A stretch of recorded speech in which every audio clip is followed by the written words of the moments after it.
বাংলাদেশের রাজনৈতিক ইতিহাসের এক অনন্য নাম ডক্টর শফিকুর রহমান। সাদা টুপি, সাদা পাঞ্জাবি, সাদা দাড়িতে একজন সাধারণ মানুষ। কে এই ডক্টর শফিকুর রহমান? জানলে আপনিও অবাক হয়ে যাবেন। আজকের ভিডিওটি অনেক বেশি ইনফরমেটিভ হবে, তাই একটু স্কিপ না করে সম্পূর্ণ ভিডিওটি দেখার অনুরোধ রইল।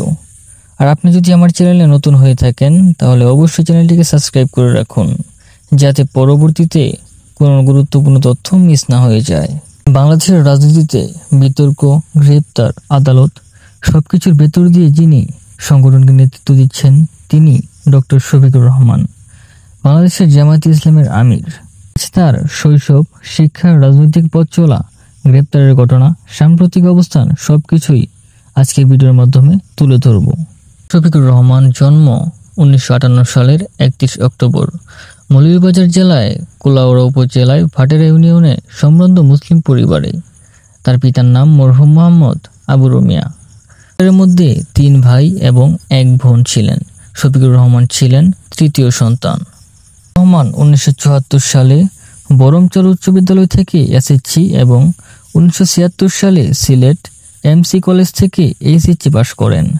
পরবর্তীতে তিনি 1983 সালে সিলেট মেডিকেল কলেজ থেকে এমবিবিএস ডিগ্রি অর্জন করেন এবং একজন চিকিৎসক হিসাবে পেশা জীবন শুরু করেন। রহমান 1985 সালের 5 জানুয়ারি ডক্টর আমিনা বেগমের সঙ্গে বিবাহ বন্ধনে আবদ্ধ হন। তিনি ছিলেন জামায়াতে ইসলামী থেকে নির্বাচিত 8ম জাতীয় সংসদের সদস্য। দম্পতির 3 সন্তান, 2টি মেয়ে ও 1 ছেলে। কার্ডিওলজিতে এফসিপিএস পড়ান এবং বর্তমানে একজন মেডিকেল কলেজে রেজিস্ট্রার। ছোট মেয়ে এমবিবিএস ও এমপিএসএইচ ডিগ্রি অর্জনের পর এখন তিনি একটি বেসরকারি মেডিকেল কলেজে সহকারী অধ্যাপক এবং একমাত্র ছেলে এমবিবিএস শেষ বর্ষের ছাত্র। 4 নভেম্বর দলের রুকনদের ভোটে ডক্টর শফিকুর রহমান বাংলাদেশ জামায়াতে ইসলামীর আমির নির্বাচিত হন। এর আগে তিনি দলের সেক্রেটারি জেনারেল ছিলেন। 13 ডিসেম্বর গভীর রাতে ঢাকায় নিজ বাসা থেকে ডিবি তাকে গ্রেপ্তার করে পরদিন আদালতে তোলা হয়। সন্ত্রাসবিরোধী আইনের মামলায় রিমান্ড মঞ্জুর হয়। পরে ধাপে ধাপে রিমান্ড বিচার প্রক্রিয়া চলতে থাকে। থাকার পর 2024 সালের মার্চে হাইকোর্ট থেকে জামিন পেয়ে কাশিমপুর কারাগার থেকে তিনি মুক্তি পান।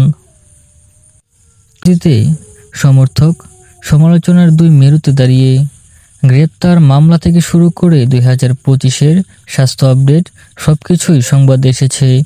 ভবিষ্যতে তার নেতৃত্বে জামাত কোন পথে যাবে তা নির্ভর করবে দেশের রাজনীতি, আইন প্রক্রিয়া ও জনগণের রায়ের উপর। পরবর্তীতে আবার নতুন কোনো ভিডিও নিয়ে হাজির হব আপনাদের মাঝে। সেই পর্যন্ত সবাই ভালো থাকবেন, সুস্থ থাকবেন। আল্লাহ হাফেজ।